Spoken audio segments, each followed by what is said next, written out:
सरकार और सरकार के ढोल बजाने वाले महंगाई की दर का एक गलत और झूठा ढोल बजा रहे हैं। आज उस ढोल की पोल खोलने में आपके सामने आया हूँ। पिछले 3-4 दिन से ये बताया जा रहा है कि देश में WPI, जिसको होलसेल प्राइस इंडेक्स कहते हैं, वो नेगेटिव हो गया, CPI भी थोड़ा कम हो गया, तो महंगाई से देश को राहत मिल गई। ये बड़े बड़े अक्षरों में ढोल बजाया जा रहा है और कई जगह उस ढोल को बड़े बड़े अक्षरों में लिखा भी जा रहा है। आज मैं उसी आंकड़ों की ढोल की पोल खोलने आपके सामने आया हूँ।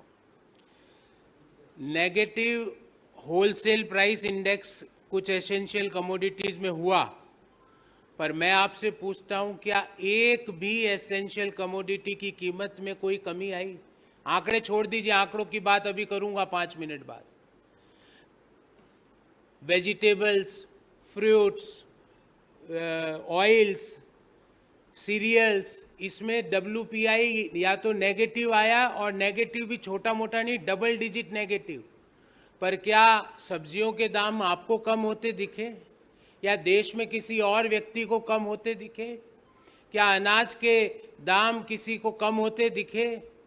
पेट्रोल नेगेटिव WPI में था, क्या पेट्रोल और LPG, जिसका कि नेगेटिव WPI है, क्या पेट्रोल और डीजल और LPG का दाम 1 पैसा भी किसी ने कम होता हुआ देखा? आंकड़ों की बात आंकड़ों से करूंगा और आंकड़ों को ही डिफ्यूज करूंगा, और सारे आंकड़े भारत सरकार के हैं। तो क्या हो रहा है? सूट बूट की सरकार या तो खुद बेनिफिट हो रही है, या अपने कुछ मित्रों को बेनिफिटेड कर रही है, होलसेलर्स को। अंतिम कंज्यूमर को कोई फायदा नहीं मिल रहा। मैं बात की शुरू करूं आगे, उससे पहले आपको WPI और CPI का मौलिक अंतर बता देता हूं।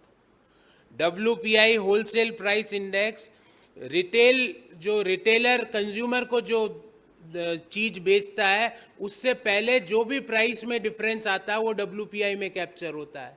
जैसे कोई प्रोड्यूसर किसी होलसेलर को बेचेगा, वो WPI में आएगा, पर अगर दुकानदार आपको या मुझे बेचेगा, वो CPI में आएगा। तो अब हो क्या रहा है देश में? मई 2023 में आंकड़ा आया कि WPI -3.48% है और CPI +4.25% है। मतलब WPI लगभग -3.5% और CPI पॉजिटिव 4.25%।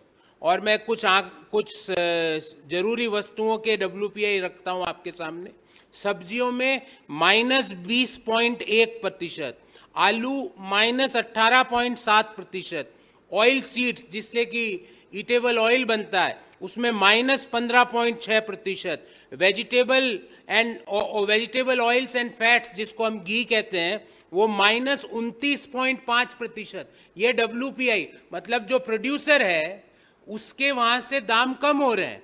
और यही सारी चीजें CPI है फूड एंड बेवरेजेस का, वो है 3.29%। अर्थात अगर मैं किसान हूं तो मैं जो फसल पैदा कर रहा हूं, सब्जियां उत्पादित कर रहा हूं या ऑयल सीड्स का उत्पादन कर रहा हूं, मेरे लिए दाम घट रहे हैं, और मैं ही वो किसान अपने परिवार के कंजम्पशन के लिए वो चीज बाजार से लेने जाता हूं तो दाम बढ़ जाते हैं। तो कौन बेनिफिट हो रहा है? मोदी जी। इसमें ना तो किसान बेनिफिट हो रहा है, ना फाइनल कंज्यूमर बेनिफिट हो रहा है। या तो आप बेनिफिटेड हो रहे हो या होलसेलर्स बेनिफिट हो रहे हैं, और आप मुख्य दर्शक बन के बैठे हो और आपके ढोल बजाने वाले ढोल बजा रहे हैं।